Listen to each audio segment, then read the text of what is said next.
ॐ स्थापकाय च धर्मस्य सर्वधर्मस्वरूपिणे अवतारवरिष्ठाय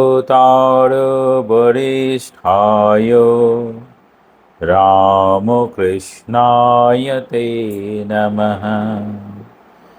जननीं शारदां देवीं रामकृष्णं जगद्गुरुं पादपद्मे त्वयो श्रित्वा प्रणमामि मुहुर्मुहुः। नमस्ते ज्योतिराजाय विवेकानन्दशूरये सच्चित्सुखस्वरूपाय स्वामिने तापहारिणे।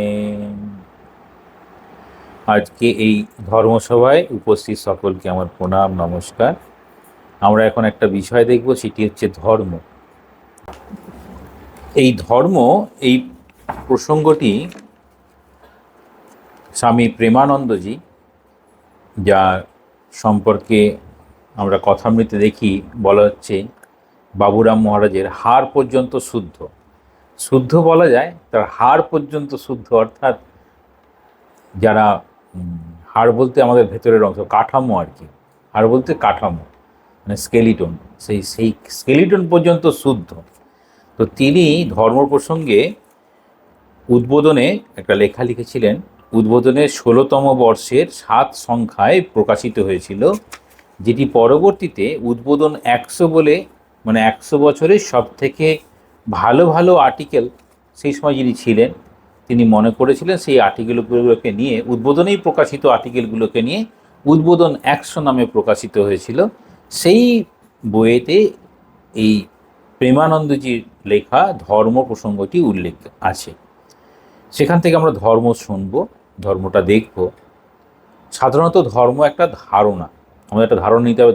ধর্ম কি, ধর্ম কি করে। যদি মনুসংহিতায় বলা হয় বেদহি অখিল ধর্ম। বেদই হচ্ছে ধর্মের মূল, বেদের যা বলা আছে সবটাই ধর্ম। আবার বলা হয় ধর্ম রক্ষতি রক্ষত, যে ধর্মকে রক্ষা করে চলে তাকে ধর্ম রক্ষা করে। মানে আমি যদি আমার ধর্ম রক্ষা করি, সেই ধর্মটাই আমাকে রক্ষা করবে। এই প্রসঙ্গে একটি সুন্দর একটি গল্প আছে, সেটি দুই সাধুর কথা আছে। দুই সাধুর খুব সুন্দর কথা। দুইজন সাধু, তারা খুব তপস্বী সাধু। সন্ধ্যা হলে পরেই তারা কোথায় মন্দির আছে সেই মন্দিরের কাছে চলে যায়, কাছাকাছি। এদিকে তাদের কোনো ঠিক নেই কখন কোথায় থাকবে। ওই রমতা সাধু বহতা পানি, মানে যে সাধু ঘুরে বেড়ায় আর নদীর জলের মতো বহতে পানি, তাতে কখনো আবর্জনা জন্মায় না, এরকম ধারণা আছে। যে কারণে সাধু কোথাও 3 রাত্রি বেশি থাকবে না, এরকম ধারণা ছিল। পরবর্তী চতুর্মাস্য এরকম আছে। চাতুর্মাস্য মানে হচ্ছে নর্মদার পথে বা হিমালয়ে আমাদের অত্যন্ত বর্ষাকাল বা অত্যন্ত ঠান্ডা, এই সময়গুলো সাধুরা একটা জায়গাতেই থাকে, সেই সময় চাতুর্মাস্য বলে বলা হয়। তো এই দুজন সাধু তারা কোথাও থাকতো না। তারা দুজন মিলেই কোনো না কোনো এরকম রমতা সাধু বহেদা পানির মতো। কিন্তু সন্ধ্যা হলে পরেই, এটা প্রাচীন ভারতের কথা বলা হচ্ছে, সেই সময় প্রত্যেকটা গ্রামেই কোনো না কোনো দেবতা থাকবে। দেবতা বা দেবীকে কেন্দ্র করেই যেন সেই গ্রামের, গ্রাম্য দেবতা বলা হয়, দেব বা দেবী, সেখানে গিয়ে তারা আশ্রয় নিত আর সন্ধ্যা হলেই সাধন ভজন করতো এইরকম।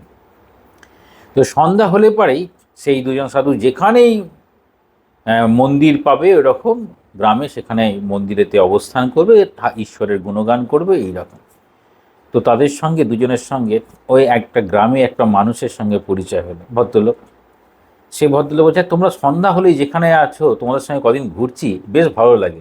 সন্ধ্যা হলেই তোমরা কোনো একটা মন্দিরে চলে যাও, সেই মন্দিরে গিয়ে ঠাকুরের খুব নাম গুণগান কীর্তন করো, আবার সকাল হলে আবার বেরিয়ে পড়ো। আচ্ছা, তোমরা মন্দিরেই বা থাকো কেন? গাছতলাতেও থাকতে পারতে, বা এই গ্রামে কোনো জমিদার আছে বা তোমাকে রাখতে পারে, কোনো ভক্ত আছে, তার বাড়িতে থাকো না কেন?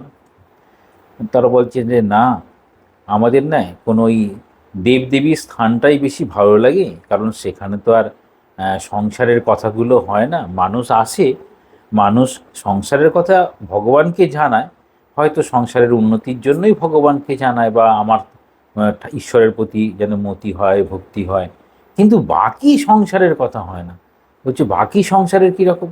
বলছে বাকি সংসারের ও ভালো করছে, মন্দ করছে, মানে আলোচনা থেকে সমালোচনা, এইরকম সব বিষয়গুলো তার মন্দিরে হয় না। তারপর একটু মন্দিরে সন্ধ্যা হয়ে গেলে না দেরি হয়ে যাচ্ছে বলে ফিরে যায়, এইসব করে। তো সেই জন্য মন্দিরের বিষয়টা হচ্ছে, মন্দিরে পুজোটাই যেন প্রধান, মানুষ আসে পুজো দেয় চলে যায়, আর এখানে যখন আসে সবাই ওই ভক্তিকে নিয়ে আসে। তো ভক্তিকে নিয়ে আসে তখন সেটি সম্ভব। ওই জন্য মন্দিরে যাওয়ার কথা বলা হয়েছিল না, মন্দিরে চলে গেলে ঝামেলা কম। আচ্ছা, এবার মন্দিরে গেছে, মন্দিরে গেলে কি হয়? বলছি সব কামনা, সব যেমন যেমন ভক্ত যেমন চায়, কার কাছে আর চাইবে? ঠাকুরের কাছেই চাইবে, সব ঠিক আছে। কিন্তু মন্দিরে কতগুলো জিনিস হয় না, যেটি মন্দির ছাড়া হয়।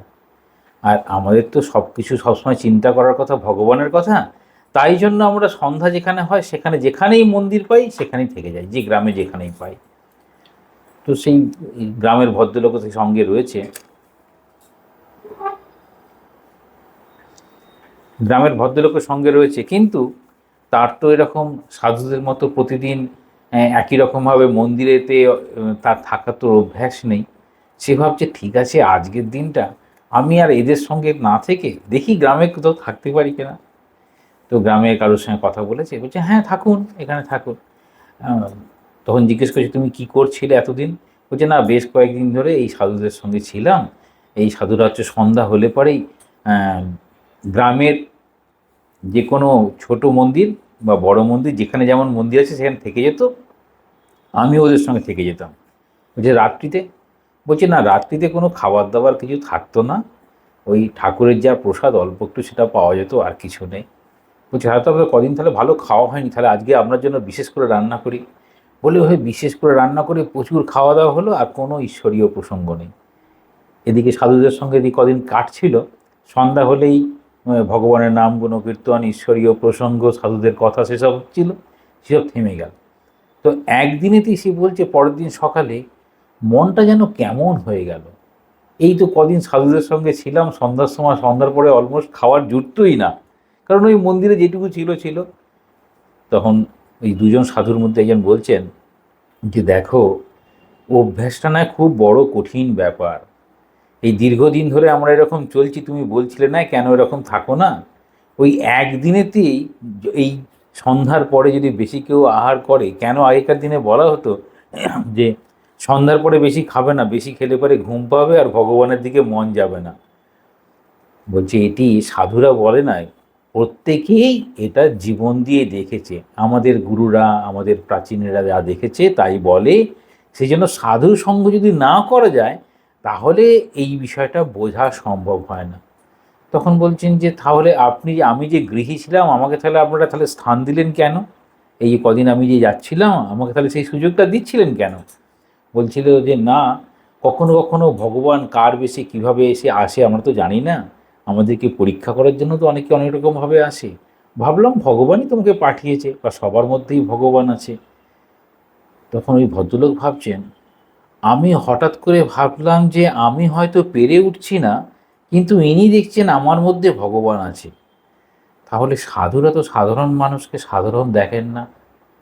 তখন বলছেন না, ভারতবর্ষে যখনই তারা প্রকৃত সাধু হয়, সন্ন্যাসী হয়, তারা তো নিজের ওই সন্ন্যাসের সময় সমস্ত, সে তার বর্ণ জাতি সব তাকে ভুলে যেতে হয়, কারণ তার তো শ্রাদ্ধ হয়, আত্মশ্রাদ্ধ করে নেয়।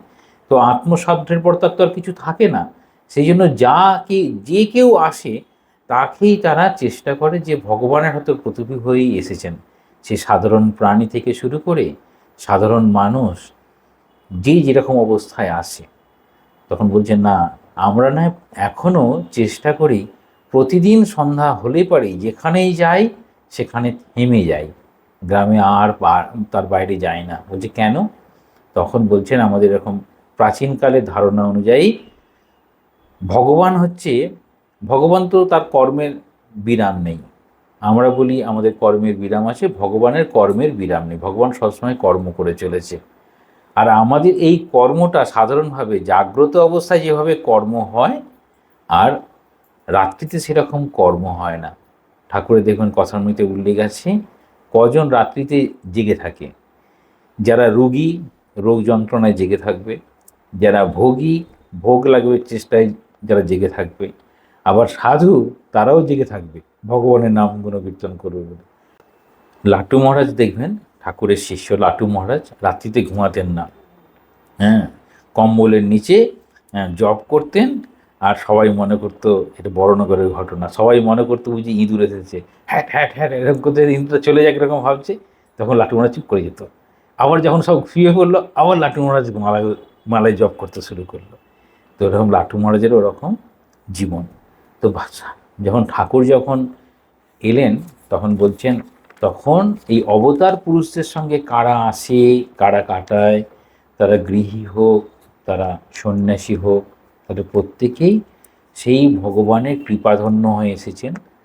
তো সেই কৃপাধন্য যারা পেয়েছেন, কৃপা পেয়েছেন, তারা কীরকমভাবে ধর্মের কথাটা বলছেন, সেই জন্য আমরা প্রেমানন্দজি ধর্মের কথা মুখে বললে কোনো ফল হয় না, কাজে করতে হয়, জীবন দিয়ে করতে হয়। তাহলে ধর্মের কথা, যেমন ওই গ্রামের ভদ্রলোক ওই দুই সাধুর সঙ্গে কদিন গেল, ভাবছে খুব ধর্মের কথা শুনলাম, কিন্তু সে কাজে লাগাতে পারলো না, কারণ কদিন পরেই মনে করছে না আজকের দিনটা একটু গ্রামে গিয়ে দেখে আসি কীরকম। বলছেন কাজে জীবন দিয়ে করতে হয়, জড় ও চৈতন্যে এই প্রভেদ। তাহলে জড় পদার্থ নিজের তার কোনো রকম স্বাধীন সত্তা নেই, আর চৈতন্য পদার্থে স্বাধীন সত্তা আছে। স্বাধীন সত্তা কাকে বলে? স্বাধীন সত্তা বলছি যার চিন্তা ভাবনা করা এবং সিদ্ধান্ত নেওয়ার মতো যার ক্ষমতা আছে, তাকে বলা হয় স্বাধীন সত্তা। স্বামী বিবেকানন্দ একটা খুব সুন্দর উদাহরণ দিচ্ছেন। একটা রেল লাইনের উপরে একটা ছোট্ট পোকা আছে, আর একটা রেলগাড়ির ইঞ্জিন আসছে। যখন ইঞ্জিনটা তার খুব কাছাকাছি এসে পৌঁছালো, পোকাটা সেই রেল লাইনের পার থেকে নিজেকে নামিয়ে নিল, মানে নিজে সরে গেল। আর এইদিকে এই যে বড় প্রকাণ্ড রেল ইঞ্জিন, সেটির অনেক ক্ষমতা, পোকাটার থেকে অনেক বেশি ক্ষমতা, কিন্তু সে তার কোনো সিদ্ধান্ত নেই। ড্রাইভার যেমন চালাচ্ছে সেরকম চলছে। তাহলে জড় পদার্থ চলছে, তার একজন ড্রাইভার আছে, আর চৈতন্য পদার্থ নিজে নিজে সিদ্ধান্ত নিতে পারছে।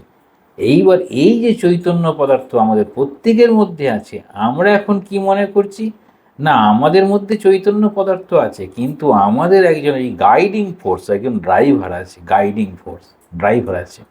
যারা দীক্ষা নিয়েছেন তারা মনে করেন আমার গুরু, আমার ইষ্ট, আমার ড্রাইভিং ফোর্স। হ্যাঁ, যারা নেননি তারা মনে করেন আমার চিন্তা ভাবনা, তার চিন্তা ভাবনাটাই তার নিজের কাছে গাইডিং ফোর্স। এখন যখন আমরা এই বলা হয়, যেমন স্কুলের ক্ষেত্রে একদম কিন্ডার গার্ডেন থেকে একবারে এমএসসি, যখন এমএসসিতে গিয়ে পৌঁছালো, তখন তার কাছে আরও বড় বড় প্রফেসর, আর যখন কিন্ডার গার্ডেনে পড়ছিল তার কাছে ছোটো ছোটো প্রফেসর। এই ছোটো ধারণায় মনে হচ্ছে আমার চিন্তা ভাবনাটাই শেষ কথা। যখন সেই চিন্তা ভাবনাটা বেশ কিছু দূর জীবনটা পার করলো, তখন ভাবছে না আমার চিন্তা ভাবনাটা শেষ কথা নয়, তার উপরে আরেকজন আছে। তো সেইটা হচ্ছে এই চৈতন্য আর জড়ের মধ্যে পার্থক্য। জড় সেটি হচ্ছে নিয়মের অধীন, সমস্ত জড় পদার্থ নিয়মের অধীন। একটা চুম্বক, একটা লোহা, একটা কাঠ, সব নিয়মের অধীন। কীরকম? কাঠটা আগুন দিলে পরে সেখানে জ্বলবে, চুম্বক লোহাকে আকর্ষণ করবে, সমস্ত তার একটা গুণ আছে।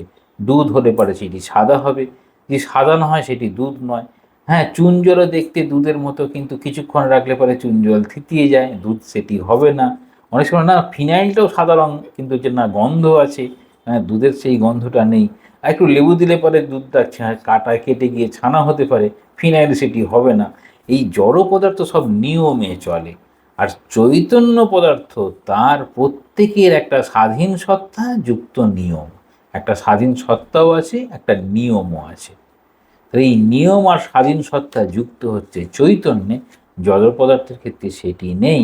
জড় পদার্থকে নিয়ন্ত্রণ যিনি করেন তার নাম হচ্ছে ঈশ্বর। বলে হয় কে? না এই জড় জগতের যিনি নিয়ন্ত্রণ করছেন তিনি হচ্ছেন ঈশ্বর। তাহলে কার নিয়মে রয়েছেন? না ঈশ্বরের অধীনে। তাহলে আমরা চৈতন্য পদার্থ হয়ে আমরা কি করে ঈশ্বরের অধীন হলাম? না আমাদের মধ্যে জড় পদার্থ কোনটা? আমাদের মৃত্যুর পর আমাদের দেহটা জড় পদার্থ। তাহলে এই আমাদের দেহটা কি হবে? ঈশ্বরের নিয়ন্ত্রণ। কীরকম? জন্মদান যখন ছোট্ট শিশু, তারপরে একটু বড় হলাম, একটু বড় হলাম, আর বেশি বয়স হয়ে গেল, চুলগুলো সাদা হয়ে গেল, তারপরে একদিন এই পৃথিবীর মায়া ছেড়ে চলে গেলাম। তাহলে এই শরীরটা তার অধীন, তার নাম হচ্ছে ঈশ্বর। তাহলে আমাদের তাহলে যেটা অধীন নয়, যেটা চৈতন্য সত্তা, সেটা কি হয়? না সেটি এই আমাদের কর্মধারার সাথে আমি যেমন কর্ম করব সেই অনুযায়ী আমার যদি প্রারব্ধ জন্ম হয় জন্মাবো, প্রারব্ধ তৈরি হলে, আর প্রারব্ধ ক্ষয় হয়ে গেলে পরে ভগবানের কাছে চলে যাব। সেই জন্য সবাই কী করে প্রার্থনা করে, প্রভু আমি যেন তোমার পাদপদ্মে স্থান পাই। কেন আমরা আসতে চাই না? এই জ্বরের নিয়মে চললে পারে খুব কঠিন অবস্থা। জ্বরের নিয়মে চললে কেন কঠিন অবস্থা?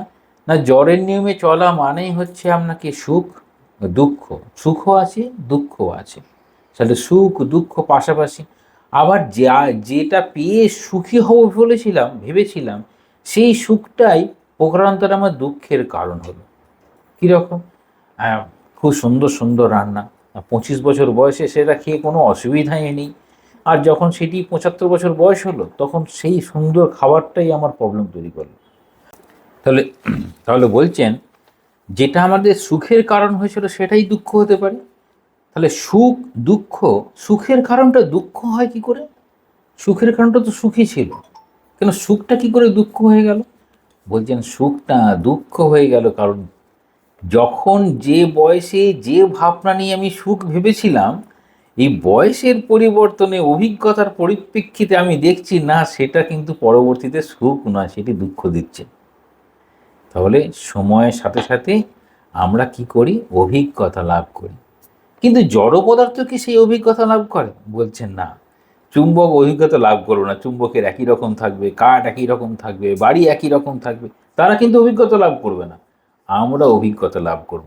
এই অভিজ্ঞতা যার যেরকম অভিজ্ঞতা, আর অভিজ্ঞতা হচ্ছে জীবন দিয়ে, মানে ঠকে ঠকে শেখা বলে না, দেখে শিখলে তো ভালোই হতো, কিন্তু দেখে তো আমরা শিখি না, আমরা ঠকে ঠকে শিখি, তাই তো? রাস্তায় বেশ কয়েকবার হোঁচট খাওয়ার পরে মনে হচ্ছে না রাস্তার দিকে তাকিয়ে হাঁটতে হবে, আকাশের দিকে তাকিয়ে হাঁটাটা ঠিক নয়। কিন্তু কয়েকবার যদি হোঁচট না খায়, যতই ছোটো ছেলেকে বলেন সে শুনবে না, সে দৌড়াবে। কয়েকবার হোঁচট খেলে পরে পাটা বেশ আঙুলটা ব্যথা হলে তখন বলবে না, পায়ের দিকে তাকিয়েই চলা ভালো। সেই জন্য বাস্তব বোধ আর হচ্ছে বাস্তব বোধের বাইরে। তাহলে ধর্ম কি বাস্তব বোধ? না বাস্তব বোধ নয়। তাহলে যারা বাস্তববাদী হয় তারা কি বলবে?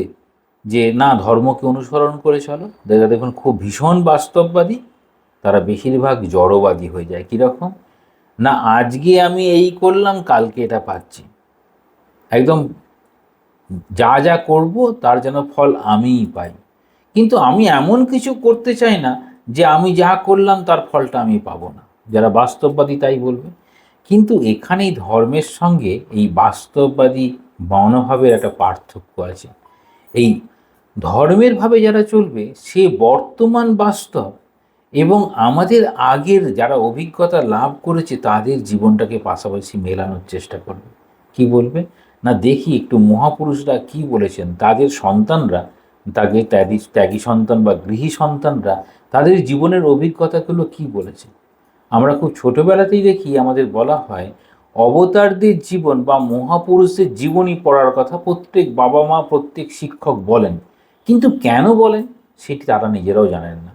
পড়ে তোমরা জ্ঞান অর্জন করবে এটুকু বলে, কিন্তু এটা যদি বলা হতো তাদের জীবন যেমনভাবে তারা শিক্ষা পেয়েছিল তুমি যদি আগে থেকে জানতে পারো। যেমন একটি ছোট্ট কথা যদি ভাবি, ঈশ্বরচন্দ্র বিদ্যাসাগরের জীবনের একটি ঘটনা বলা হয়, তার মনের একাগ্রতা কীরকম ছিল। কলকাতায় তখন স্ট্রিট ল্যাম্প, তার নিচে দাঁড়িয়ে দাঁড়িয়ে পড়ছেন, পাশ দিয়ে একটা ব্যান্ড বাজিয়ে একটা বিয়ে বাড়ির পার্টি চলে গেল, তার পিছনে কিছু বরযাত্রী ছিল, তারা বুঝতে পারছে না এই ব্যান্ড পার্টিটা কোন গলিতে ঢুকলো। এখন বিদ্যাসাগরকে জিজ্ঞাসা করা হয়েছিল যে আচ্ছা ওই বিয়ে বাড়ির পার্টিটা কোন দিকে গেল দেখেছো? বলছে বিয়ে বাড়ি, আমি তো শুনতেই পাইনি কিছু। এই যে মন একাগ্র হয়ে গেলে পরে পাশ দিয়ে ব্যান্ড বাজালেও কিছু হয় না, আর আমরা বলি না একটু আওয়াজ হলো মনটা চঞ্চল হয়ে গেল। তাহলে একদিনে করতে পেরেছেন না বহুদিন অভ্যাস করে করতে পেরেছেন? তাহলে বলছেন এই চৈতন্য শক্তি আমাদের মধ্যে আছে, কিন্তু অভ্যাস করলে পরে সেই চৈতন্য শক্তির জাগরণ হয়, একদিনে সেটি হয় না। জড় যেমন এখানে বলছেন কি কি জড় পদার্থ? কল। জড় পদার্থগুলোকে কি বলা হয়? যেমন কল, কলকারখানা, যন্ত্রপাতি, এসবগুলো হচ্ছে জড় পদার্থ। তাতে যা জুড়ে দেবে তাই হবে। কীরকম? ধরুন একই রকম, এটা হচ্ছে যদি ফ্যাক্টরিতে প্রোডাকশান হয়, কোনো ফ্যাক্টরিতে যদি প্রোডাকশান হয় তাহলে একই রকম দেখতে হবে। যেমন গ্লাস একই রকম দেখতে হলো, কাপ একই রকম দেখতে হলো। কিন্তু যেটা হ্যান্ডমেড হবে, কুমোর তৈরি করছে, মাটির প্রতিমা তৈরি করছে, যতই প্রতিমার ছাঁচ একই রকম হোক না কেন, যখন বলবেন না চোখের যে ওই লাইনার, মানে চোখে যখন তুলি দিয়ে চোখটা ঠিক ফুটিয়ে তোলে, সেই চোখের ফুটিয়ে তোলার ক্ষেত্রেই একটা মূর্তির সঙ্গে আরেকটা মূর্তির পার্থক্য হয়ে যায়, যতই বড় আর্টিস্ট হয়। তাহলে বলছেন এই জড় পদার্থের সঙ্গে যখন চৈতন্য পদার্থ যুক্ত হয়ে যায় তখন প্রত্যেকটা আলাদা আলাদা হবে। তাহলে একটা ক্লাসরুমে যত স্টুডেন্ট আছে, শিক্ষক তো একই রকম পড়াচ্ছে, সব স্টুডেন্ট একই রকম ধারণা করতে পারছে না কেন? না প্রত্যেকেই যে চৈতন্য পদার্থ আছে তারা যেমনভাবে গ্রহণ করবে, তাহলে সবার ক্ষেত্রে সমান হবে না। বলছেন ঠিক সেই রকম আমাদের শাস্ত্র শুধু বলছেন যে মুখে বললে ধর্ম হয় না, যার ভেতরে উপলব্ধি আছে তারই ধর্ম হয়। যার মধ্যে যেরকম উপলব্ধি তিনি সেই রকমভাবে ধারণাগুলো নিতে পারে, সব ধরনের ধারণা তিনি নিতে পারবেন না। কেন? আমরা দেখি ঠাকুরের কাছে সমস্ত ত্যাগী ভক্ত, সমস্ত গৃহী ভক্ত, প্রত্যেকেরই কি একই রকম ধারণা জন্মেছিল? তাদের যখন স্মৃতিকথা দেখা হয়, যে প্রত্যেকের দৃষ্টিতে, মানে যারা ছিলেন সেই সময়কার, তাদের দৃষ্টিতে যারা যেমন বলছেন শ্রীরামকৃষ্ণকে যে রূপ দেখিয়াছে, তা শ্রীরামকৃষ্ণকে যে রূপ দেখিয়াছে বইটাতে তাদের যে স্মৃতিকথা আছে, প্রত্যেকেই কি একই রকম দেখেছে? না, তার যেরকম দেখার শক্তি সে সেরকম দেখেছে, তা সবাই একই রকম দেখবে না। তাহলে গৃহী এবং সন্ন্যাসী দুজনে একই রকম দেখবে না। মায়ের কথাতেও দেখবেন সবাই যে স্মৃতিকথা লিখছে, মা তো একসঙ্গেই এতজনকে সামনে বসিয়ে তারা কথা বলছে, সবাই কি একই কথাগুলো মনে রাখতে পারে? তাহলে এইটুকু বুঝতে হবে, আমরা এই আজকের এই সভাতে যারা বসে আছি, এত কথা শোনা হবে কিন্তু সবাই সব কিছু মনে রাখতে পারবো না। তাহলে কে কোনটাকে মনে রাখে? বলছে যার যেটি ভালো লাগে সে সেটিকে মনে রাখে, বাকি কিন্তু মনে রাখতে পারবে না। সেই জন্য আমাদের মিটিংয়ের শেষে কি থাকে? মিটিংয়ের শেষে একটা ইটিং থাকে, ওই ইটিংটা সকলেরই ভালো লাগে। কেন বলুন তো? হ্যাঁ, ইটিং হচ্ছে বেস, গ্রাউন্ড, মানে যেটা সকলের প্রয়োজন, সেটি সকলের ভালো লাগবে। প্রথমে হচ্ছে বলা হয় একটা পরিবেশ, সেই পরিবেশটা খুব ভালো ছিল, সত্যি ধর্মসভার মতো পরিবেশ ছিল। তারপরে বলা হয় না প্রসাদটা খুব ভালো ছিল, সত্যি ঠাকুরের প্রসাদ পেলাম। আর কি কি শোনা হলো? না অনেক কিছু বললেন, ভালো কিছু বললেন, কিন্তু কিছু মনে নেই। তো বেশিরভাগ এটা হয় কেন? না ওইটা মনে রাখার মতো আমরা এখনও সেই যোগ্যতা অর্জন করিনি। এই যে মনে রাখার মতো যোগ্যতা অর্জন করিনি, এটা কি শুধু আমাদের ক্ষেত্রে? না, এটা যদি আমরা যদি স্বামী সুবোধানন্দজির স্মৃতিকথায় দেখি, সুবোধানন্দের সঙ্গে খুব কথা হচ্ছেন, তিনি অনেককে এরকম বলতেন, যারা অনেকে ভাবতো ঠাকুরকে যারা দেখেছে তারা সবাই মুক্ত হয়ে গেছে। স্বাভাবিক, ভগবানকে আমরা যদি দেখতে পাই আমরা তো মুক্ত হয়ে যাব। কিন্তু শ্রীরামকৃষ্ণ তো সশরীরে ভগবান সেই সময়, তাহলে শ্রীরামকৃষ্ণকে যারা দেখেছে তারাই কি মুক্ত হয়ে গেছে? তাহলে কত জেলে মালা এলো, হ্যাঁ, তারা যে দেখলো তারা কি সত্যি মুক্তি হয়ে গেল? কিংবা ঠাকুরের তো ঠাকুরের দায়িত্বে যেন পদাঘাত করেছিল না, পা দিয়ে তাকে মেরেছিল ঠাকুরকে, যদি সত্যিই ঠাকুরকে যদি দেবতা দেখতো তাকে কি মারতে পারতো পা দিয়ে? তাহলে ঠাকুর তো সকলকে দেবতার উপর দেখা দেননি। তাহলে কে দেখেছেন? যিনি এরকম ভাবতে পেরেছেন। আর সেটা কোথায় দেখি? না স্বামীজির কথা এরকম আছে, মায়েরও কথাতে আছে। দেখবেন যারা ঠিক ঠিক ভক্ত তারা যদি জগন্নাথ দেবকে দর্শন করতে যায় তাহলে জগন্নাথ দেবী দেখবেন, আর তা নাহলে তাকে কী দেখবেন? পুঁই গাছ বলে বলেছেন, পুঁই গাছ দেখবেন। জগন্নাথ দেব দেখতে পাবেন না, পুঁই গাছ। পুঁই গাছ কেমন দেখতে? একটা লতানো, একটু বড় বড় পাতা, আর তার মধ্যে একটা ফুলের মতো হয়, কিরকম কালো কালো দেখতে হয়, হ্যাঁ, রান্না হলে বেশ ভালোই খেতে লাগে। তো সেই ঠাকুরের জায়গায় সে পুঁই গাছ দেখছে। তো যার যেরকম সেরকম, এই যে যেরকম দেখে সে সেই রকমভাবে বিষয়টাকে বিচার করে। কীরকম বলছেন, ঠাকুর আর হৃদয় আছে, চলেছে পথে, দেখছে একটা এঁড়ে বাছুর রয়েছে।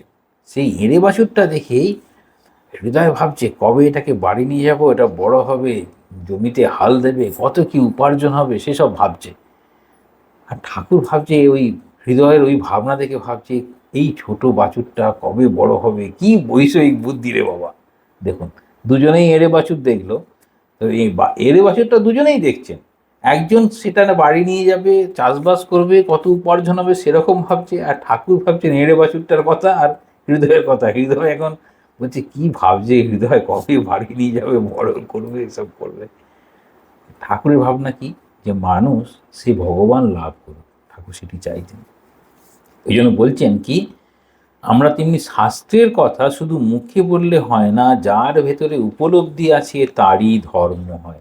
ধর্ম অর্থাৎ তাহলে আমাদের মধ্যে যে মনুষ্যত্ব আছে, মনুষ্যত্ব বোধ আছে, সেটি প্রথম জেগে ওঠে। তাহলে প্রথম জেগে ওঠে কেন না, প্রথম জেগে ওঠার কারণ দেখেছেন, প্রথমে আমাদের বলা হলো ফোনগুলোকে ওরকম করার জন্য। তাহলে দেখুন আপনার কি প্রবল ক্ষমতা, সকলের মন আপনার দিকে গেছে। হ্যাঁ, কোথায় ভগবান, আপনি এখন ভগবান হয়ে গেছেন, বুঝতে পেরেছেন? ভগবানের দিকে না তাকিয়ে আপনার দিকে তাকাচ্ছে সবাই। হ্যাঁ, আপনি এখন ভগবানের জায়গায় পৌঁছে গেছেন, বুঝতে পেরেছেন?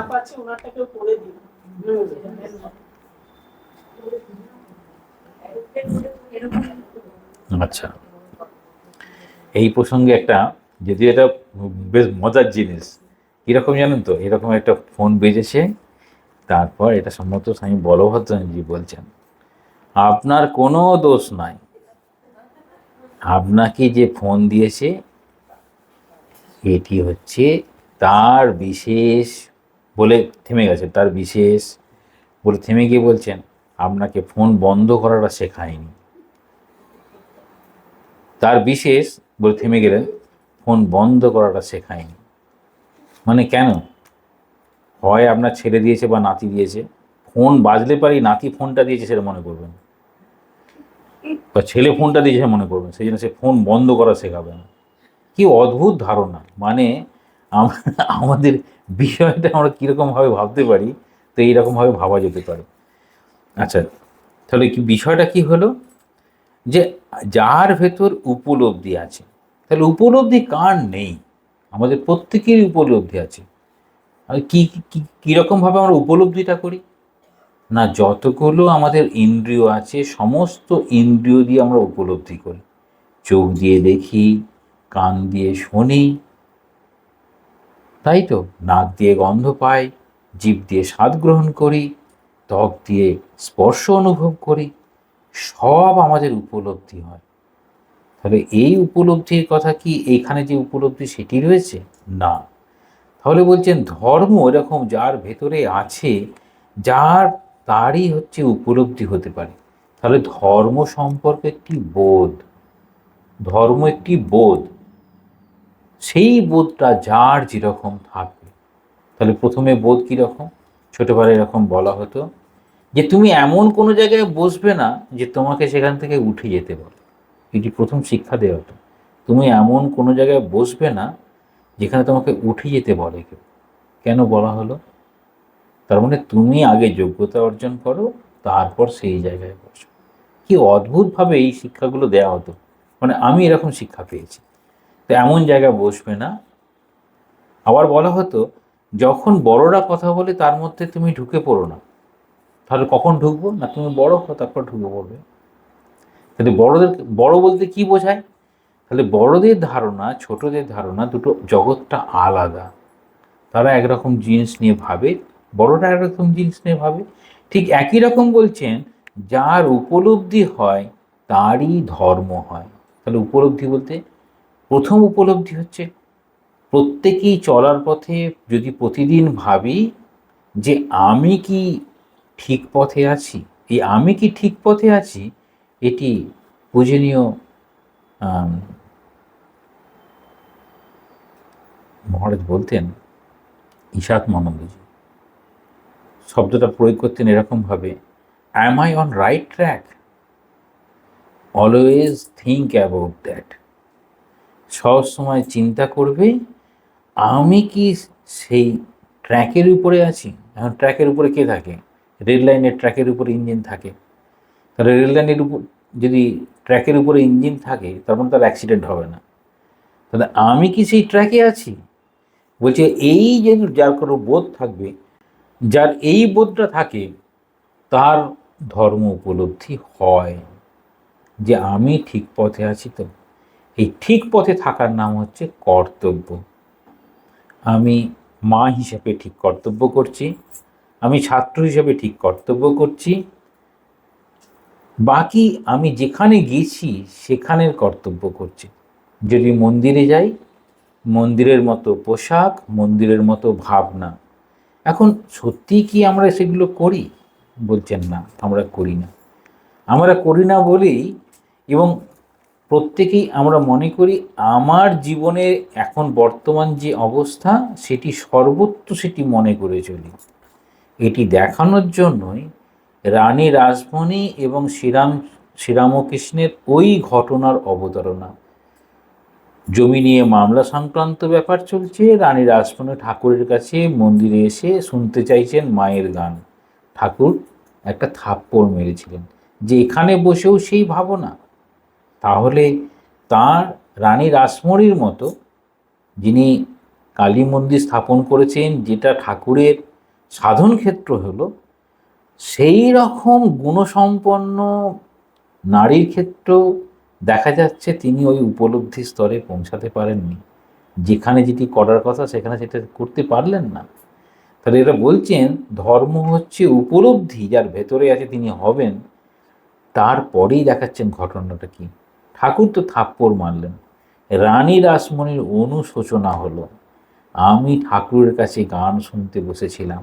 যদি এই রকম হতো, আমি ঠাকুর তো মানে মন্দিরের কর্মচারী তখন, তাহলে মালিক, এই বোধ যদি আসতো তাহলে তিনি মহান হতেন না। মহান হলো না এই কারণেই, ঠাকুর যেন ওই উপলব্ধি করাচ্ছেন যে এইটার জন্য কিন্তু আমার কাছে আসনি। তখন দেখছেন যারা ওইটা নিয়ে হ্যাঁ রানীর গায়ে হাত তুলেছেন, এরকম একটা বড় ব্যাপার। তাহলে পরিবর্তন হলো উপলব্ধি। যেন বলা হয় যে কৃতকর্ম, আমি যেটা করলাম কৃতকর্ম, তার ভুল বা ঠিক নিজে দায় স্বীকার যিনি করবেন, তার উপলব্ধি স্তর শুরু হয়েছে। যিনি দায় স্বীকার করবেন না, তার উপলব্ধি শুরু হয়নি। কৃতকর্ম ঠিক বা ভুল যদি দায় স্বীকার করতে পারেন, তাহলে আপনার শুরু হলো যে আপনি রাস্তায় চলতে শুরু করেছেন ঠিক পথে। আর যদি দায় স্বীকার না করেন, তাহলে আপনি যেখানে ছিলেন সেখানে আছেন, পরিবর্তন হয়নি। তাহলে ওর ঘটনা দিয়ে কিন্তু বোঝাচ্ছেন। হ্যাঁ, তাহলে সত্যগুণ জেগে উঠলো যে হ্যাঁ আমার ভুল হচ্ছে। তাহলে ধর্ম কার হবে? ওই উপলব্ধি। এবার বলছেন যার ভিতরে ধর্মের বীজ আছে, তারই ক্রমে ধর্মের বিকাশ হয়। তাহলে বীজ থেকে কি হয়? গাছ হবে, বৃক্ষ হবে। যদি ধর্মের বীজ থাকে, তাহলে ধর্মের বীজগুলো কি কি বলবে তখন?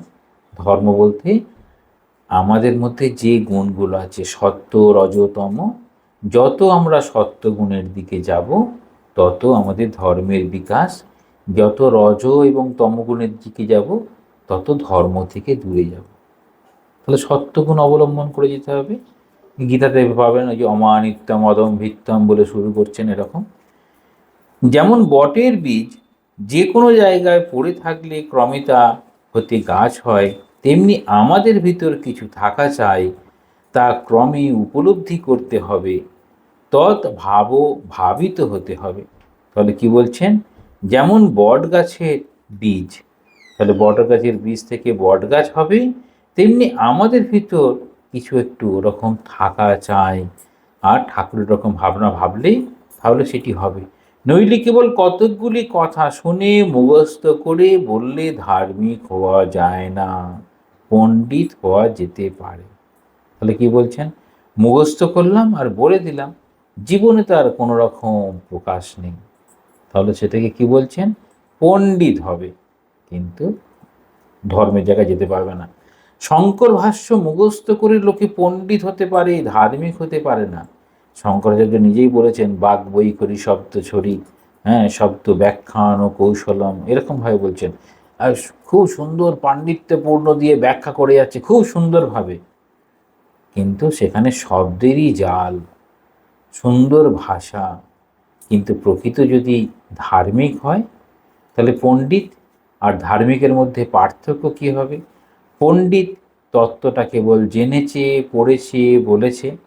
জ্ঞানী সেটি অনুভব করেছে, ব্যবহারে প্রকাশ পেয়েছে। তাহলে এখানেই বুঝতে পারি ঠাকুরের জীবনযাত্রায় দেখা যায় পাণ্ডিত্য সেরকম কিছু নেই, কিন্তু জ্ঞানীর মতো তার সব ব্যবহার। তাহলে পাণ্ডিত্য তিনি দেখাচ্ছেন কীরকমভাবে? উপমার গল্প বলে বলে। পণ্ডিতদের মতো অনেক বড় বড় শ্লোক বলছেন, অনেক সংস্কৃত বলে বলে বোঝাচ্ছেন, তা কিন্তু নয়। শঙ্কর ভাষ্য মুখস্থ করে লোকে পণ্ডিত হতে পারে, ধার্মিক হতে পারে না। পরমহংসদেব বলতেন, পণ্ডিতেরা যেন চেইল শকুনি, খুব পড়ে ওঠে কিন্তু নজর থাকে ভাগাড়ে। আচ্ছা, ভাগাড়ের কথা বললো কেন? ভাগাড়ের বিষয়বস্তু কি? না, ভাগাড়ে গিয়ে সে খাদ্য পায়, বাকি জায়গা তো সে খাদ্য পায় না। অর্থাৎ বলতে চাইছেন, চিল শকুন অনেক উপরে উঠেছে, তার খাদ্যগুলো যেখানে সে সেখানে। অর্থাৎ এই পাণ্ডিত্য বা পণ্ডিতের পাণ্ডিত্য যদি তার কেবলমাত্র অর্থ উপার্জন এবং ভোগ সংগ্রহের ক্ষেত্রে হয়, তাহলে সেটি চিল শকুনের মতোই হয়ে গেল। চিল শকুন উপরে উঠল, সে কেবলমাত্র ভোগ, খাদ্য, তাতে যা পাবে সে সেটা নিয়েই আছে। তাহলে সেটি যে চাইবে, তাহলে পাণ্ডিত্য যে সে কী চাইল? আমি অনেক বড় পণ্ডিত হয়েছি, আমার সমস্ত জাগতিক সুখ সুবিধার পিছনে আমি দৌড়াচ্ছি, তাহলে আমি চিল শকুনের মতোই হয়ে গেলাম। ঠাকুরের উদাহরণ খুব সুন্দর।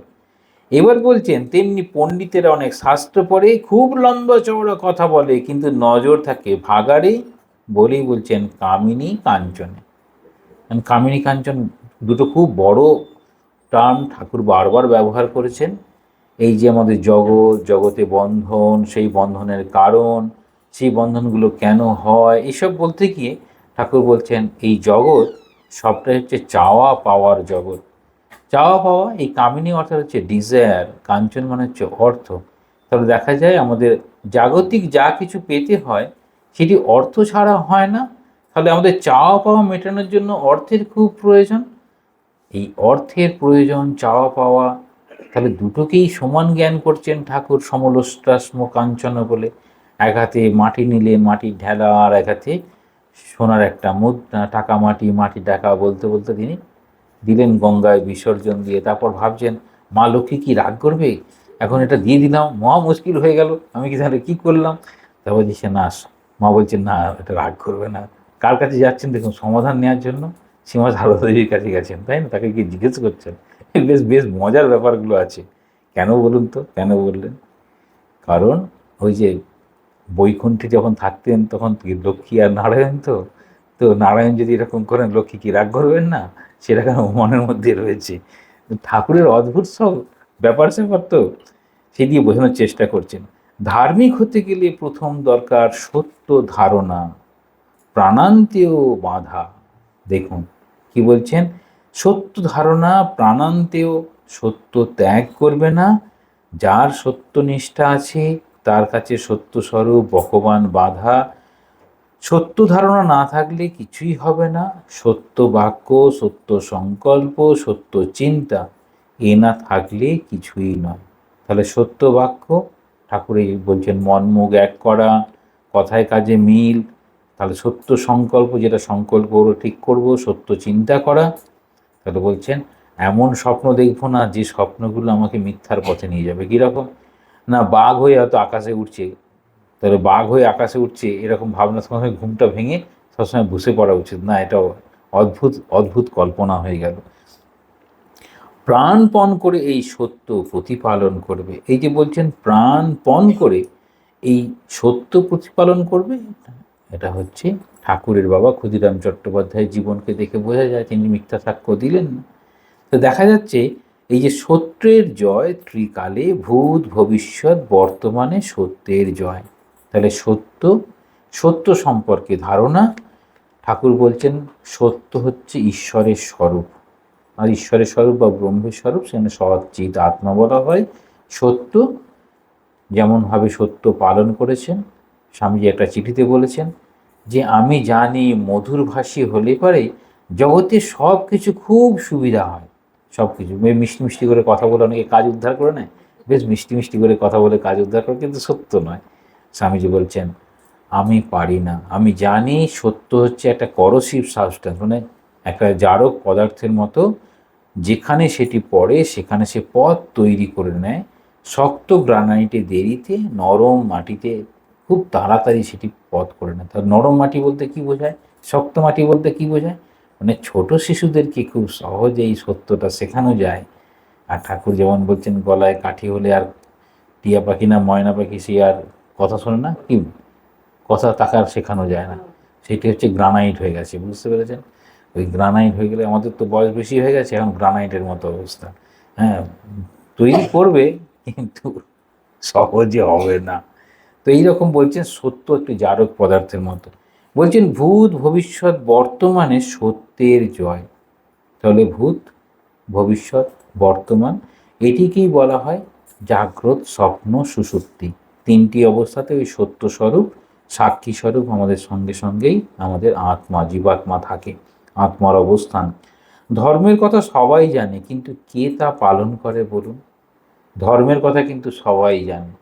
একটা ছোটবেলায় একটা কথা ছিল, চোরা না শোনে ধর্মের কাহিনী। হ্যাঁ, আমরা খুব বলতাম, মানে যে শুনবে না সে কোনোভাবেই শুনবে না, কিন্তু তা পালন করে কে বলুন? তাহলে পালন করা কঠিন।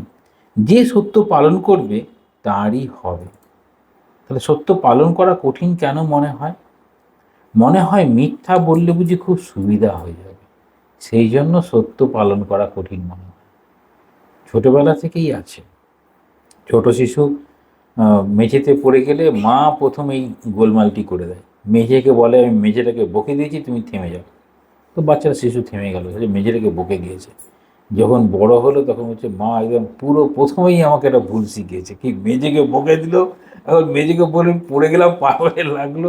ছোটোবেলায় যে মা কী সে শেখাতো, হ্যাঁ, বেশিরভাগ মা তাই শেখায়। হ্যাঁ, স্বামীজি বলছেন জুজুর ভয় মিথ্যা হবে বলে আমি কাউকে কখনো জুজুর ভয় দেখাইনি। কি অদ্ভুত!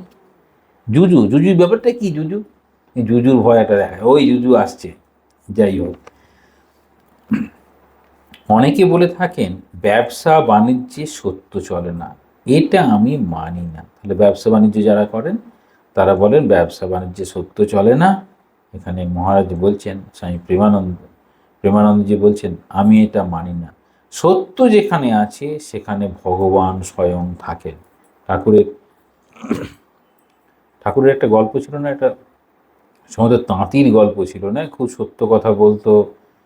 তাঁতিটা সেই তারপরে আবার সেই ডাকাত না কি তা ধরে নিয়ে গেল। হ্যাঁ, রামের ইচ্ছা।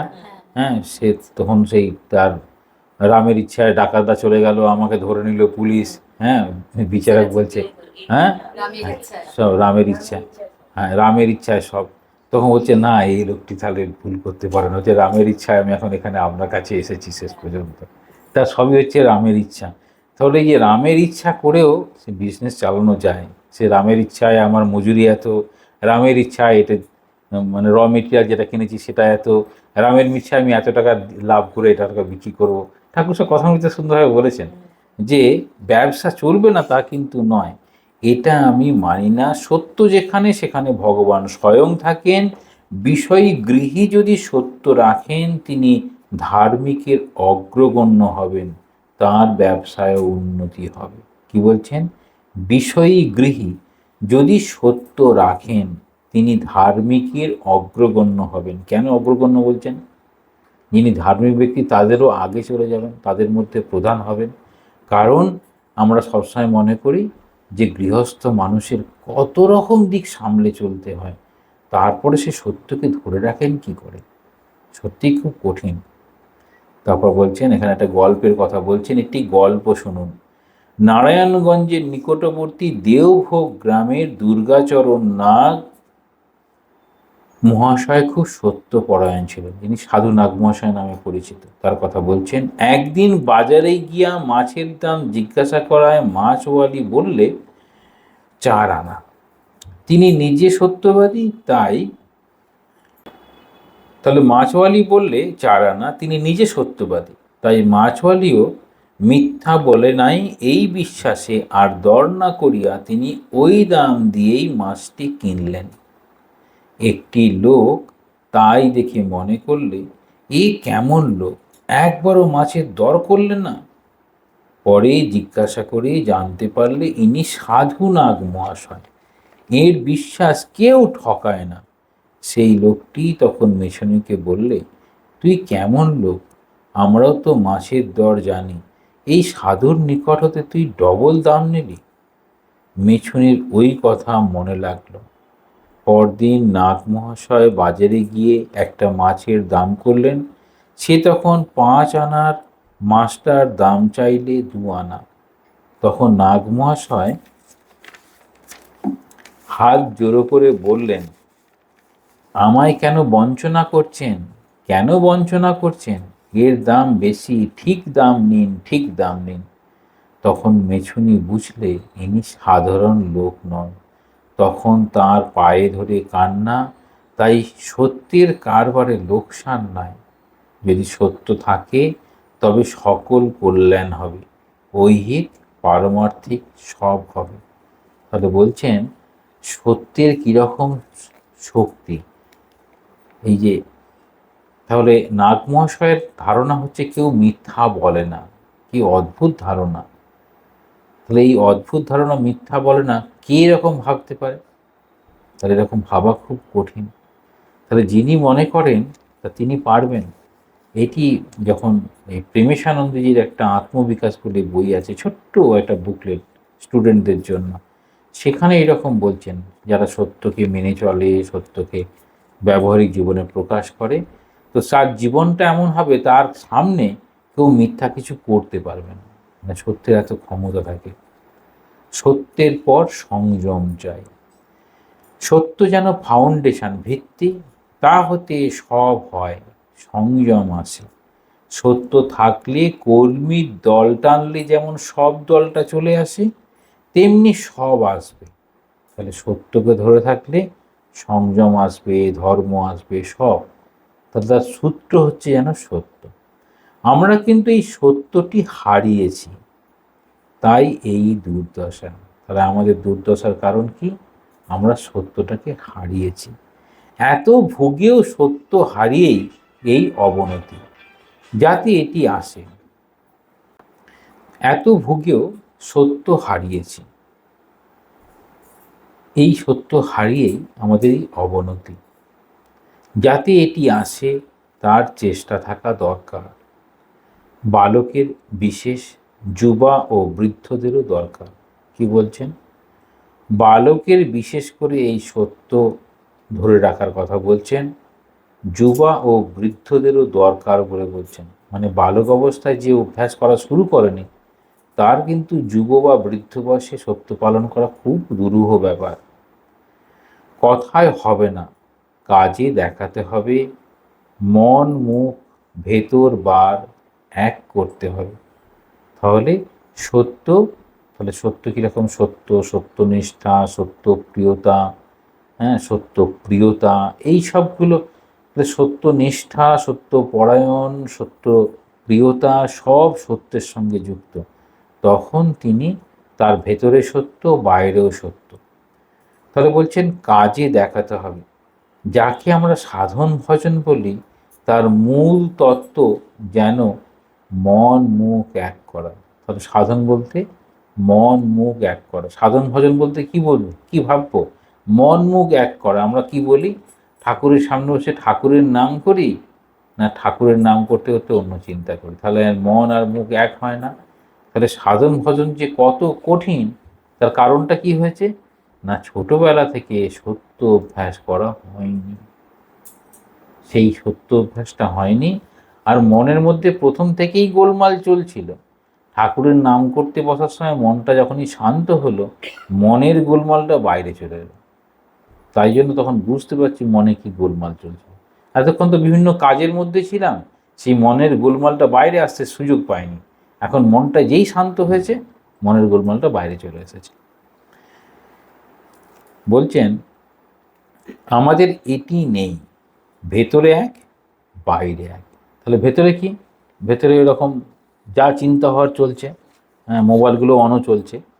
এইবার বাইরে কি হচ্ছে? মোবাইলটা বেজে উঠেছে। তাহলে বাইরের মোবাইল বেজে ওঠাটা কোনো ভুলের কিছু না, যে দিয়েছে সে মোবাইল বন্ধ করতে শেখায়নি।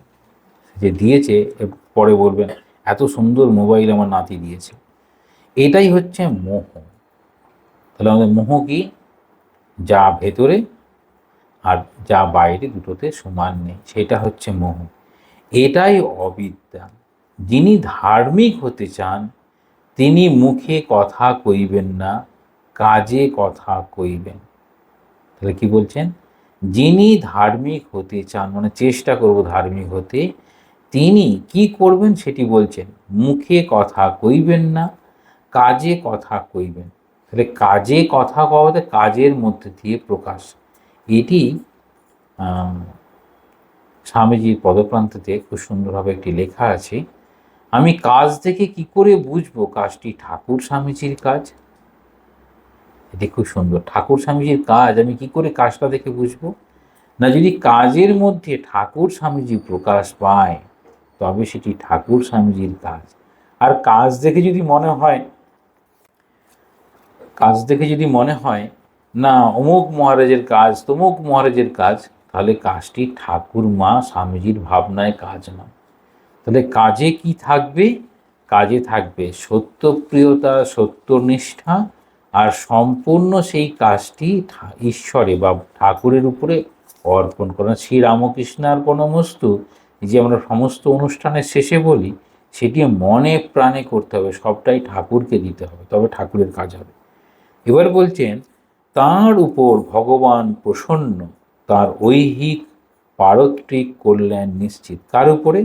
না, যিনি ধার্মিক হতে চান, যিনি মুখে কথা কইবেন না, কাজে কথা কইবেন, তার উপর ভগবান প্রসন্ন হন। ভগবান কীভাবে প্রসন্ন হন সেটি গীতাতে দেখবেন ভক্তিযোগে আছে, 4-5টা শ্লোকে বলা হয়েছে কীরকমভাবে প্রিয় হওয়া যায়, আমরা কিভাবে তার প্রিয় হতে পারি সেই বিষয়টা ভক্তিযোগে খুব সুন্দরভাবে বলেছেন। এখানে একটি কথার মধ্যে দিয়েই বলা হচ্ছে যে আমরা কিভাবে ভগবানের প্রিয় হতে পারি। ভগবানের প্রিয় হতে গেলে কি করতে হবে? না, ভেতরে এক আর বাইরে এক, এটাকে বন্ধ করতে হবে। আমরা মন আর মুখ এক করার চেষ্টা করব, আর মুখে কথা না বলে কাজে দেখানোর চেষ্টা করব। আমরা কি বলি? আমি তোমার জন্য খুব করবো, তুমি চিন্তা করো না, তুমি আমার জন্য এত যখন করেছো, বাড়ি গিয়ে ও করেছে ব্যাস হয়ে গেল, উল্টো দিকে চলে গেল। তাহলে সেখানে ভগবানের আর আমার কাজ থেকে ভগবান প্রসন্ন হবে না। আমার কাজ থেকে কারা প্রসন্ন হবে? বলুন, আমার কাজ থেকে কারা প্রসন্ন হবে? আমার কাছ থেকে সংসারের সবাই প্রসন্ন হবে, ভগবান প্রসন্ন হবে। এই সংসারের মানুষ কি চায় আর ভগবান কি চায় যদি জানতে হয়, তাহলে গাই গীত শোনাতে তোমায় এই কবিতাটি খুব ভালো করে পড়বেন। মুখে মধু অন্তরে গরল, তবে পাইবে এই জগতে স্থান। কি মুখে মধু? আমি কি ভালো মানুষ, একদম বাজে লোক। এই যে আমরা ভাবছি, এইটা হচ্ছে জগতে স্থান পাবেন। জগতে যদি স্থান পেতে হয় ওই কাজ করতে হবে। ভগবানের কাছে স্থান পেতে গেলে একদম মন মুখ এক করে, না আপনি ভালো মানুষ, আপনি এই করেছেন ওই করেছেন, সত্যি আমি আপনার কৃতজ্ঞ। তাহলে প্রত্যেককে তার প্রাপ্য মর্যাদা দিতে বলছেন। ঝাড়ুটাকেও মর্যাদা দেওয়ার কথা মা বলছেন। ওটা আমরা বলি কিন্তু করি না। করি কি না? এরকমও আছে, ঝাড়ু দেওয়ার পরে ঝাড়ুতে জল দিয়ে সেই ঝাড়ুতে পা ঘষে ঘষে পাঠাতে হয়, দেখেছেন? ঝাড়ুটা সম্মান দেওয়া হচ্ছে, মানে খেয়াল করেছেন? খেয়াল করেছেন কিনা বলছি, হ্যাঁ খেয়াল করেছেন কিনা বলছি, মানে এটি আমিও খেয়াল করেছি, অনেকেই করে, আমি জানি না, আমরা দেখবেন দেখবেন ঝাড়ু দেওয়া কমপ্লিট হয়ে গেল, নারকেল ঝাড়ুতে এটা করে, জল দেয়, তারপর পাটা ঘষে দেয়। তাহলে তার উপর ভগবান প্রসন্ন হবে, তাহলে যিনি সত্যকে অবলম্বন করে চলার চেষ্টা করবেন। গীতায় শ্রীকৃষ্ণ বলছেন, নিষ্কাম কর্ম করো, জীবন মুক্ত হয়ে যাও। নাগ মহাশয় দেখিয়েছেন এই জীবনেই জীবন মুক্ত হওয়া যায়। নাগ মহাশয় সংসারী ছিলেন না গৃহী ছিলেন? সাধারণভাবে আমরা দেখছি গৃহী, কিন্তু আসলে সন্ন্যাসীর মতোই, সাধুর মতোই, জাগতিক চাওয়া পাওয়া ছিল না, সবসময় সত্যকে অবলম্বন করে চলতেন। আমরা এরূপ জীবন প্রত্যক্ষ করেছি। আমাদের এই মুক্ত ভাব এই জীবনেই লাভ করতে হবে, প্রাণ দিয়ে জীবন দিয়ে এই জীবন মুক্তি লাভ করতে হবে। তা নইলে এই যে লম্বা চওড়া কথা, ভক্তি শ্রদ্ধা ভক্তি আসবে না। তাহলে শুধু কথায় ভক্তি হবে না, জীবন মুক্ত না হতে পারলে এই ভক্তি আসবে না। আমরা যাই করি না কেন, সকলে সাহস করে বলুন, আমরা জীবন মুক্ত হয়ে যাব। ঠাকুর বলছেন যে যে মুক্ত মুক্ত বলে সে মুক্ত হয়ে যায়, যে বদ্ধ বদ্ধ বলে সে বদ্ধ হয়ে যায়। ওই যে খ্রিস্টানদের পাপি পাপি, ঠাকুর একদম সহ্য করতে পারছেন না। কেন? সবসময় কি পাপি পাপি, ঠাকুরকে সহ্য করতো না। না, আমরা, ঠাকুর নিজেই বলছেন সংসারে কি কম গা? হ্যাঁ, তাহলে মানুষ কম নয়, সে ঈশ্বরের চিন্তা করতে পারে। তখন বলছেন ডুব দিতে হবে, প্রাণ দিতে হবে, নইলে হবে না। মুখের কথা নয়। অনেকে শুনতে চান ভক্তির কথা, শুনতে মজা, কিন্তু কাজে করতে প্রাণ যায়। কেমন বলছেন? শুনতে খুব মজা লাগে ভক্তির কথা। হ্যাঁ, আমরা কীরকম কার কার ভক্তি দেখি, যে মহাবীর হনুমানের ভক্তির কথা জানি, মীরাবাইয়ের ভক্তির কথা জানি, তাদের জীবনটা কীরকম ছিল। যদি ঠিক ঠিক ভক্তির কথা দেখা যায় তো কয়েকজন আমাদের ভক্ত আছে ভারতবর্ষের এই আমাদের প্রসিদ্ধ সব সাহিত্যে, তাদের জীবনটা কিন্তু খুব সুন্দর। একজনের খুব ইচ্ছা প্রেমিক হবে, এখন ধামা মাথায় করে আরেকজন রাস্তা দিয়ে ডেকে যাচ্ছেন, ওগো কেউ প্রেম নেবে? তখন ছেলেরা বলছে আমরা প্রেম খাবো, যুবরা বলছে আমরা প্রেম কিনব। তখন ফেরিওয়ালা ধামা নামিয়ে বলছে, কতটুকু প্রেম নেবে? আমি ওজন করে বিক্রি করি, কতটুকু চাই? 1 সের। এই বলে একখানি শানিত অস্ত্র খুলে বলছে, তোমার মুন্ডুটা কেটে আনো, তার ওজনে প্রেম দেব। কিরম বলছেন? তোমার মুন্ডুটা কেটে আনো, নিজেকে তাকে বলছেন এই অস্ত্র আছে, তোমার মুন্ডুটা কেটে নিয়ে এসো, তার ওজনে প্রেম দেব। তাই বলি, প্রেম নিতে হলে মুন্ড বলি দিতে হবে। তাহলে আমরা দেখি মায়ের হাতে কি আছে, মানে কালী মায়ের হাতে খড়গও আছে, আবার মাথাটা ধরাও আছে, তাই তো? তাহলে মায়ের প্রেম পেতে গেলে, মায়ের সত্যিকারের ভালোবাসা পেতে গেলে স্বামীজি বলছেন মৃত্যুকে ভালোবাসো। আমাদের অন্তিম কি, শেষ শেষ একটা সময় আমাদের জীবনের বাতিটা নেমে যাবে, মৃত্যুকে ভালোবাসা। বলছেন যা কিছু করা নিঃস্বার্থভাবে কর্ম করার চেষ্টা করো, তাহলেই হবে। তাই বলি, প্রেম নিতে হলে মুন্ডু বলি দিতে হবে। শোনেননি? জীবন, মন, লজ্জা, ঘৃণা, কুল, মান সব দিয়েছিলেন। কে দিয়েছিলেন? শ্রীমতী রাধারানী। কি দিয়েছিলেন? জীবন, মন, লজ্জা, ঘৃণা, কুল, মান সব দিয়ে দিলেন। তেমন জীবন যদি দেয়া সম্ভব হয় তবে হবে। তাই বলছি, পরমহংসদেব, স্বামীজি, নাগ মহাশয় সাক্ষাৎ জনক। তাহলে কি বলছেন? তাই বলছি, পরমহংসদেব, স্বামীজি, নাগ মহাশয় সাক্ষাৎ জনক। আপনারা যদি ধর্ম চান তবে এদের অনুসরণ করুন, নইলে স্ত্রী, পুত্র, ব্যবসা বাণিজ্য সব থাকবে, অথচ ধর্ম চাই তা হবে না। সব দিতে হবে তবে ধর্ম হবে। এই সব দিতে হবে তবে ধর্ম হবে, ঠাকুর বলছেন 3 টান 1 করলে হবে। হ্যাঁ, আবার স্বামীজি বলছেন God and mammon can not be worship together. মানে আমি একদিকে ভগবানের পূজা করব, আর ম্যামন মানে ভোগ সুখ সেই সব সৌন্দর্যের পূজা করব, উল্টো দিকে হবে না, দুটো একসঙ্গে হবে না। তাহলে কি সত্যিই কি দুটো একসঙ্গে হয় না? না, বলছেন না, কর্তব্য কর্ম করাটা হচ্ছে যেন অদ্বৈত বেদান্তের ব্যবহারিক প্রয়োগ। স্বামীজি ওই জন্য বলছেন এই গীতা পড়ার পরে বেদ গীতা পড়ার কথা বলেছেন, বা অষ্টাবক্র সংহিতা বা অষ্টাবক্র গীতা, এই দুটি অষ্টাবক্র মুনি যেমনভাবে শিক্ষা দিয়েছিলেন জনকরাজাকে শিক্ষা দিয়েছিলেন অষ্টাবক্র মুনি। অষ্টাবক্র মুনির জীবন কাহিনী আপনারা দেখবেন, বেদ গীতাতে দেখবেন যে একজন শিক্ষা নিচ্ছেন, ব্রহ্মচারী শিক্ষা নিচ্ছেন কার কাছে? প্রথম জঙ্গলে বসে ধ্যান করছিলেন, কাক পক্ষী বিষটা ত্যাগ করলো, তারপর তার দিকে তাকাতেই তারা ভস্ম হয়ে গেল। সেই ভস্ম হয়ে যাওয়ার পর সে ভাবছে তো আমার তো অনেক ক্ষমতা হয়ে গেছে। তারপর খিদে পেয়েছে, গ্রামে গেছে, গিয়ে যখন ভিক্ষা চাইতে গেছেন তখন বাড়ির মা বলছেন আমি একটু পরে আসছি, এমন স্বামী কাজ থেকে ফিরেছি, তার সেবা করছেন। এদিকে ব্রহ্মচারী ভাবছে আমার তো ক্ষমতা এখনও বাড়ির মহিলা জানে না, আমি কি করতে পারি। বাড়ির মহিলা ভেতর থেকে বলছে না আমি তো কাকপক্ষী নই। তখন হচ্ছে বাপ রে বাবু, উনি জানলেন কী করে? তাহলে নিশ্চয়ই কিছু করেন। আমি কি করেন? না আমি আমার কর্তব্য কর্ম করি। না আপনি আরও বেশি কিছু জানতে চান? তাহলে আপনি একটা ওই ব্যাধের কথা বললেন, ওই দূরে কোথায় আসে সেই ব্যাধের কাছে যান, বাকিগুলো সব জানতে পারবেন। বলছে আমি ব্রহ্মচারী এত চেষ্টা করছি, জঙ্গলে বসে তপস্যা করলাম, তার এই বাড়িতে বসে মহিলা কিছুই করেন না, নিজের কর্মগুলো করেন, তাহলে তিনি আমার থেকে বেশি জ্ঞানী হয়ে গেলেন। এখন বলছেন যেতে ব্যাধের কাছে গিয়ে শিক্ষা নিতে। ঠিক আছে যাওয়া যাক ব্যাধের কাছে। ব্যাধের কাছে যেতে বলছে ও আপনাকে সেই মহিলা পাঠিয়েছেন, না? বলছে আচ্ছা এখনকার দিনে হলে না ফোন টোন করে দিচ্ছে, বাবা বুঝে গেলাম। তখন কি করে বুঝলো কে জানে। বলছে সমস্ত যে এই বিদ্যাগুলো লাভ করছে কি করে, এত জ্ঞান। এই বলছেন অদ্বৈত বেদান্তের বাস্তব যদি দেখানো হয়, সেটি হচ্ছে বাস্তব দেখানো হচ্ছে এই বেদ গীতাতে।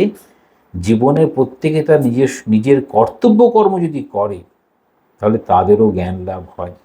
কিন্তু এখানে মহারাজ কেন এখানে জোর দিয়ে বলছেন যে যদি ধর্ম পেতে চান তবে এদের অনুসরণ করুন। পরমহংস স্বামীজি, নাগ মহাশয় এদেরকে অনুসরণ করতে বলছেন কেন? দেখা যাবে বর্তমানে আমাদের যেভাবে ধর্মের বিভিন্ন রূপরেখা এসেছে, তাহলে সেখানে দেখাবে জাতিভেদ, খাদ্য নিয়ে চচ্চড়ি, জীবনের সঙ্গে সত্যিকারের ধর্ম আর অনুষ্ঠান এর মধ্যে নিজেরা ধর্মটাকে যে গুলিয়ে ফেললাম, সেটাকে ঠিক করতে হবে। গুলিয়ে ফেললাম মানে আমরা মনে করি সকালে উঠে একটু গঙ্গা জল ছিটিয়ে দিলে পারেই বুঝি আমার ঘরটা পবিত্র হয়ে গেল। বাহ্য শৌচ হতে পারে, অন্তঃশৌচ কি করার চেষ্টা করছি?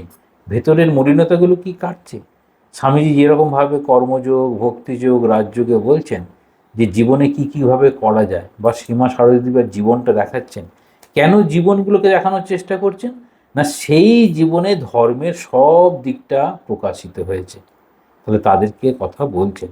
তাহলে সীমা সারদাদেবীর কথা দেখি, তিনি তার সমস্ত কর্তব্য কর্ম করছেন, যার প্রতি যেমন কর্তব্য তেমন করছেন। তাহলে কর্তব্যে অবহেলা দেওয়ার কথা বলছেন না। তারপরে বলছেন যদি আপনারা যদি ধর্ম চান তবে এদের অনুসরণ করুন, নইলে স্ত্রী, পুত্র, ব্যবসা বাণিজ্য সব থাকবে। তাহলে সবগুলো থাকবে, অথচ ধর্ম চাই তা হবে না। তাহলে এই ক্ষেত্রে আমরা যদি বলি বাড়ির সকলে থাকবে তার সঙ্গে ধর্ম থাকবে, আমি কি করব? তাহলে বাড়ির সকলে থাকবে তার সঙ্গে ধর্ম থাকবে, সেটির জন্য আরেকটি যোগ করতে হবে এখানে লাইনটা। সীমা সারদাদেবী যেমন বলছেন প্রত্যেকের প্রতি কর্তব্য কর্ম করবে কিন্তু এক ভগবানকেই ভালোবাসবে। ঠাকুর বলছেন সংসারে কীরকমভাবে থাকবে, বলেই বলছেন বড়লোকের বাড়ি ঝি যেমনভাবে থাকে, সংসারে কেমনভাবে থাকবে, প্যাঁকাল মাছ যেমনভাবে থাকে সেরকমভাবে থাকবে। তাহলে মনটাকে কোথায় ধরে রাখতে বলছেন? না মনটাকে ভগবানে ধরে রাখার কথা বলছেন। তাহলে আমরা সব দেব, সব দিয়ে সবার প্রতি কর্তব্য করব, কিন্তু কেবল আমাদের সমস্ত ভালোবাসাটা, বেশিরভাগ ভালোবাসাটা কাকে দেব? ভগবানকে দেব। ঠাকুর বলছেন যে 16 আনার মধ্যে 15 আনা মন যে ভগবানকে দিতে পারে, বাকি 1 আনাতে সব সংসারের কাজ হয়ে যায়। কিন্তু আমরা উল্টোটা করি, অনেক সময় 16 আনা মনেই সংসারে দিয়ে থাকি, তবুও কারুর আর মন জোগাতে পারি না। সবার কাছেই ভালো হওয়ার চেষ্টা করি, কিন্তু ভালো আর হতে পারি না। তাহলে এরকমভাবে ধর্মের প্রসঙ্গ করেছেন, যে ধর্মের প্রসঙ্গে সব থেকে সংক্ষিপ্ত, খুব অল্প কথায় কিন্তু অনেক বুড়ো কথাগুলো বলে গেছেন। তাহলে এরকমভাবে আমরা ধর্মটাকে ভাবতে পারি। ওম শান্তি শান্তি শান্তি। হরি ওম তৎসৎ। শ্রীরামকৃষ্ণার্পণমস্তু।